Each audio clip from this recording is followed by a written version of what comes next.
Então aí nós teremos uma crise no modo de produção, uma crise no sistema escravista, uma crise no coração de Roma, que era a maior sociedade escravocrata do mundo, que era o maior império do mundo até então. Então percebam que já estamos em uma crise do modo de produção. Mas não só isso, vai ter muito mais. Esses soldados, esses agrupamentos de soldados, vocês podem chamar de legiões, voltando para Roma, queriam terras e as melhores porções de terras.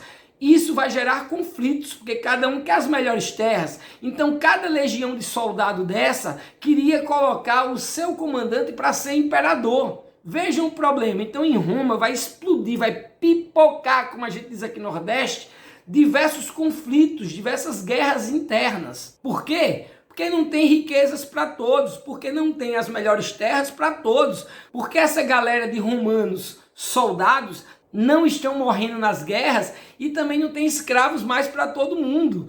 Há um aumento da população e, em relação aos escravos, há uma estagnação. Eu ouso a dizer que até uma diminuição da quantidade de escravos. Galera, se tem conflito interno, guerras internas, Roma vai ficar mais forte ou mais fraca? Logicamente, Roma vai ficar mais fraca. Isso vai levar a uma invasão dos bárbaros. Professor, quem são os bárbaros? Os bárbaros são todos aqueles não romanizados ou que não são romanos.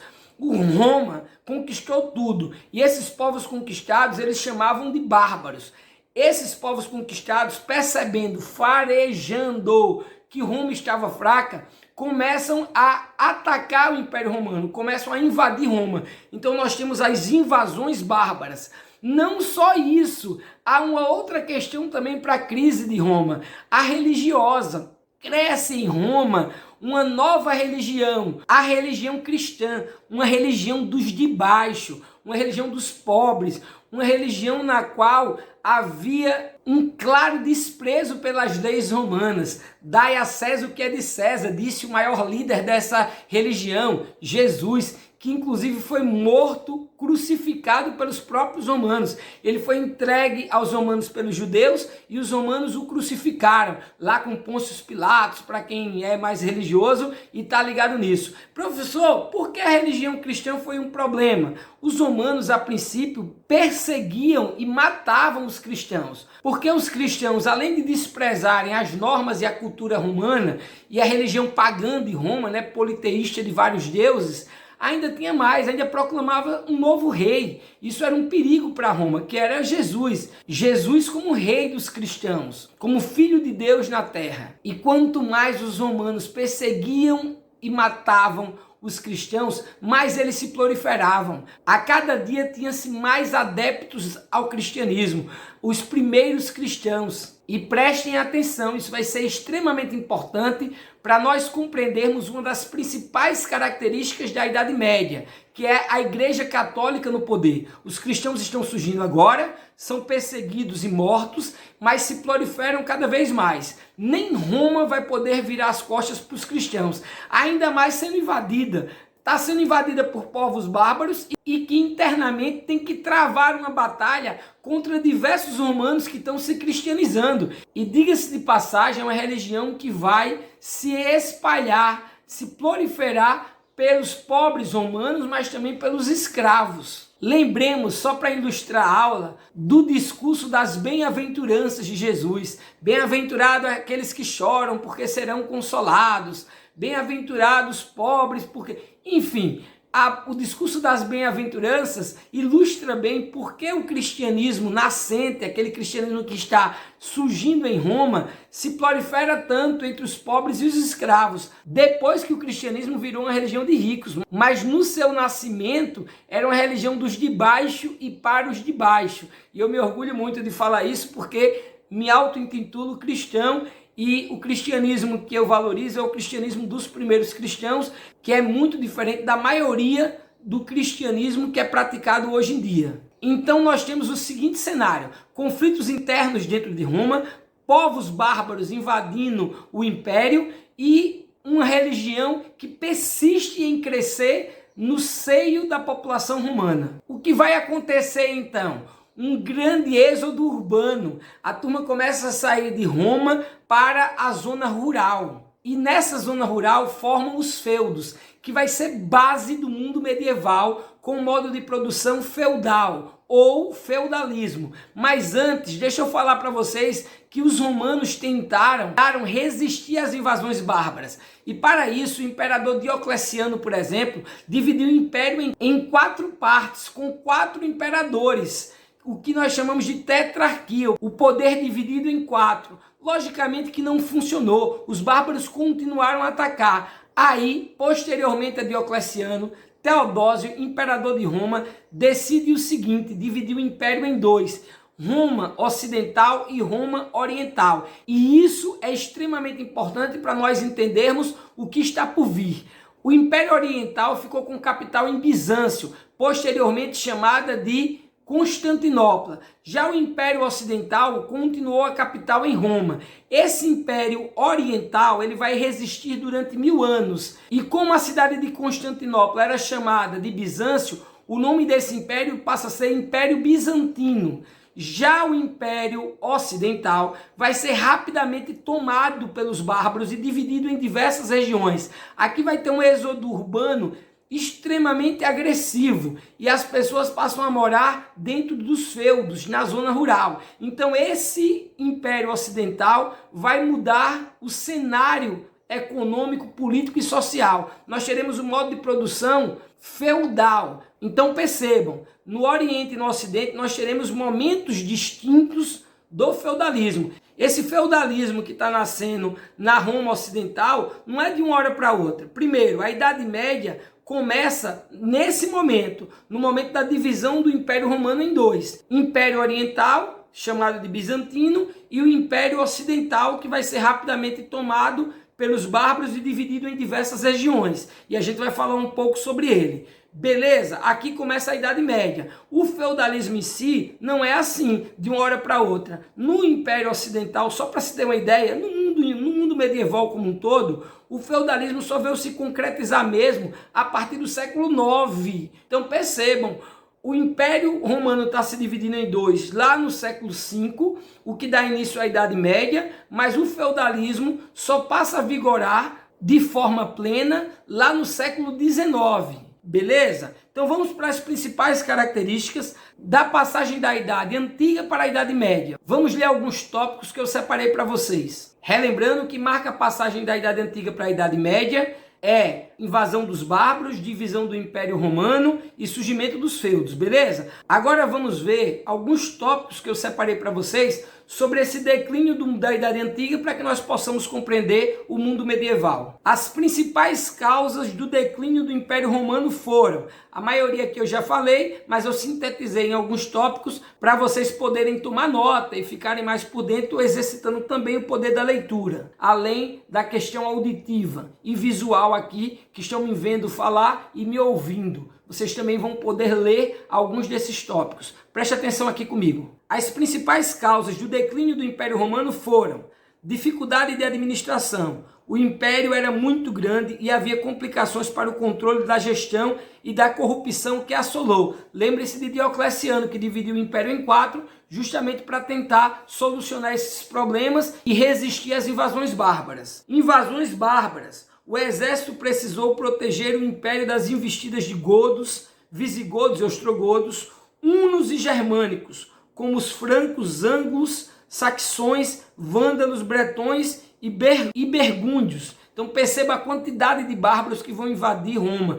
Esses povos em outrora foram conquistados por Roma. Perceberam que Roma estava fraca por conta dos conflitos internos e as questões que eu apresentei, como por exemplo a crise do escravismo, vão passar a invadir o Império Romano. Está aqui alguns dos povos que invadiram Roma. Elevados impostos. O Estado tinha elevado o custo para manter a construção de pontes, arquedutos, estádios e banhos públicos. Esse fator elevou significativamente os impostos cobrados à população. Por que passou-se a cobrar muito impostos da população?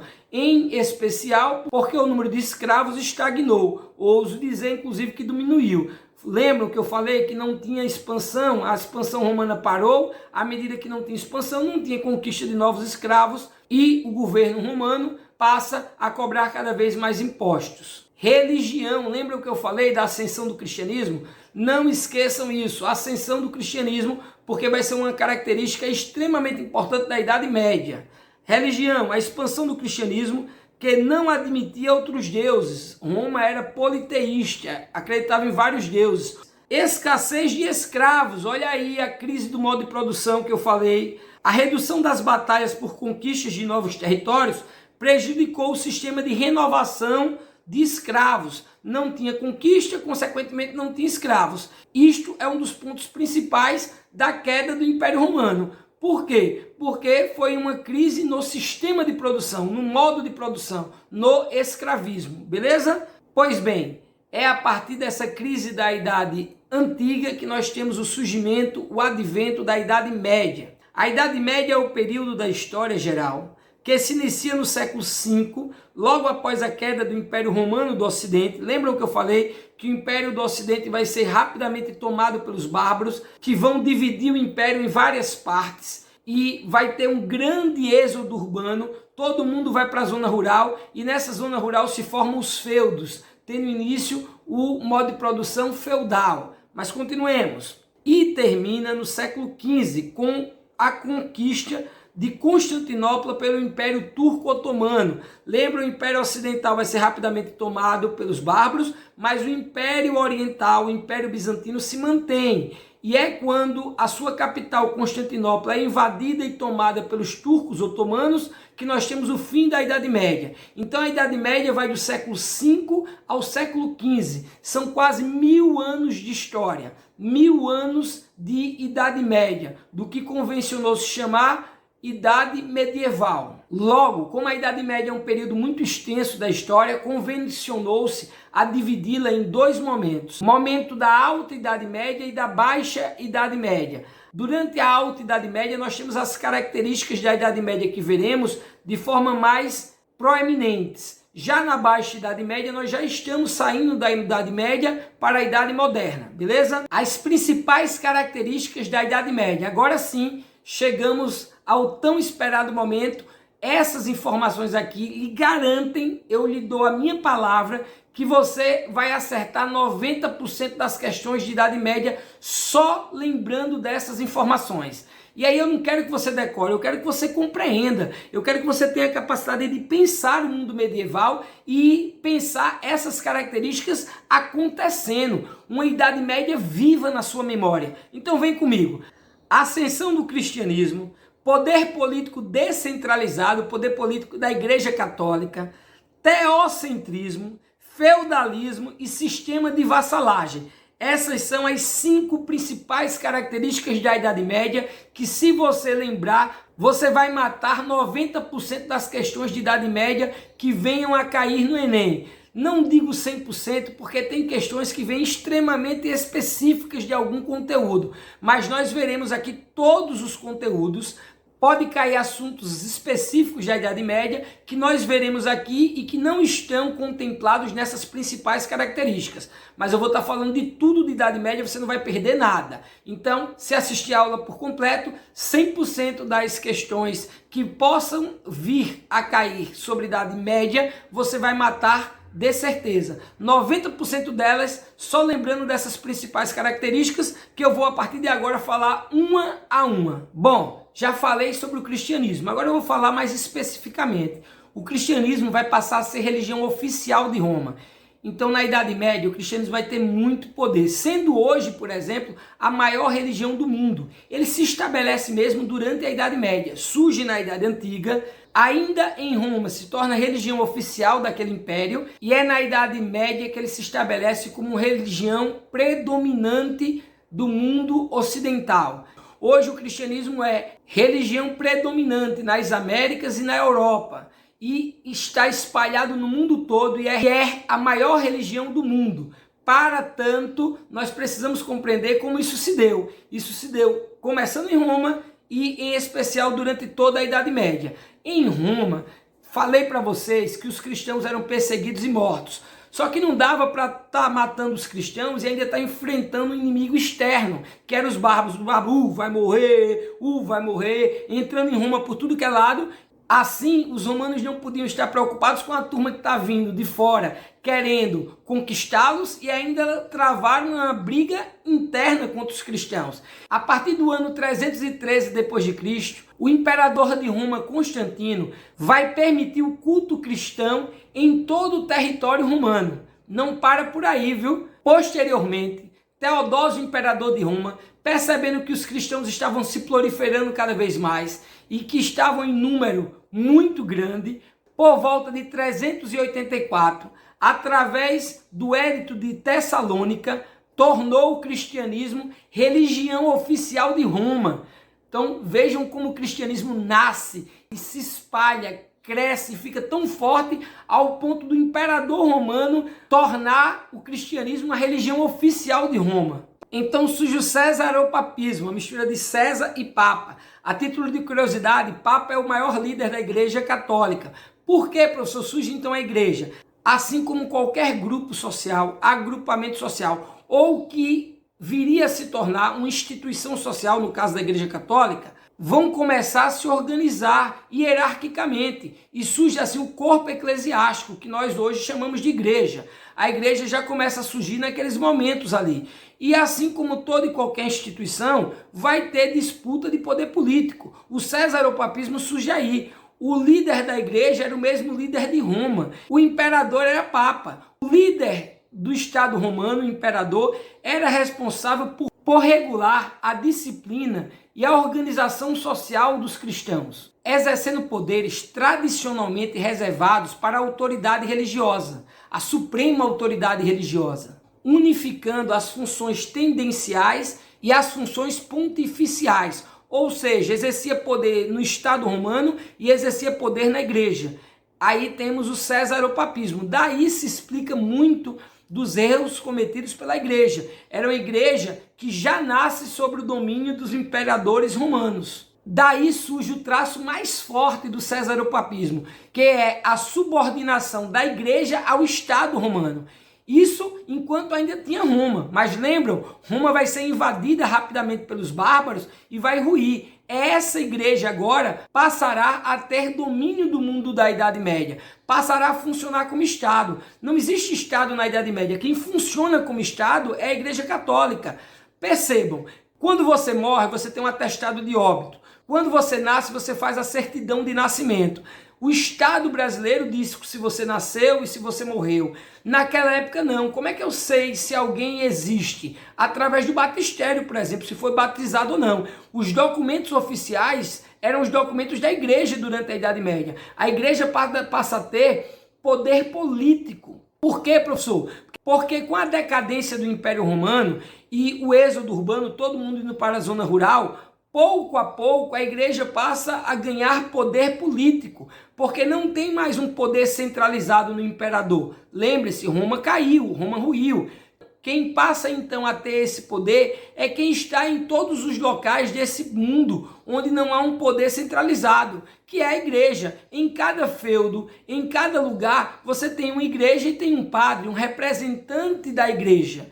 Logo, a igreja era a única instituição capaz de estar em todo o mundo da Idade Média. E também uma outra coisa, viu? No feudalismo, nós veremos daqui a pouco eu vou explicar, manda quem tem terras. Muitas das terras da Europa eram terras da igreja, que eram concedidas por fiéis. Então a igreja não tinha só o poder político, como também tinha o poder econômico, porque era a maior detentora de terras do mundo medieval. Assim, nós passamos para a segunda grande característica da Idade Média, o poder político da igreja, que era um poder descentralizado. Professor, não tinha o Papa não era um poder central. Internamente, nós temos no catolicismo um poder centralizado, um poder do Papa, mas politicamente não. Para o mundo medieval, não. O que é que acontecia no mundo medieval? Vamos fazer um esforço para tentar imaginar esse mundo medieval.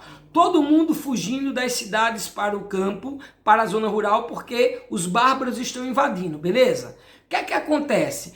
Esses povos bárbaros que vão invadir, para acabar com as guerras, vão construir acordos. Acordos, inclusive, com a igreja. A igreja católica adaptou muito dos deuses desses povos, se transformando em santos, para que esses povos se cristianizassem. Não só isso, muitos desses reis doavam terras para a igreja para selar acordos políticos e assim a igreja se torna a maior detentora de terras. Então lembre-se, poder político na Idade Média é descentralizado e é um poder exercido pela Igreja Católica, em especial porque ela é a maior detentora de terras do mundo medieval. Por isso, uma das características da Idade Média é o teocentrismo. Fala pessoal, não deixe de assistir a continuação desse vídeo e pegar todas as dicas Enem, todas as dicas sobre Idade Média. Iremos concluir no terceiro vídeo, é um vídeo curtinho agora, todas as principais características da Idade Média, que repito, com elas você vai acertar cerca de 80 a 90% das questões do Enem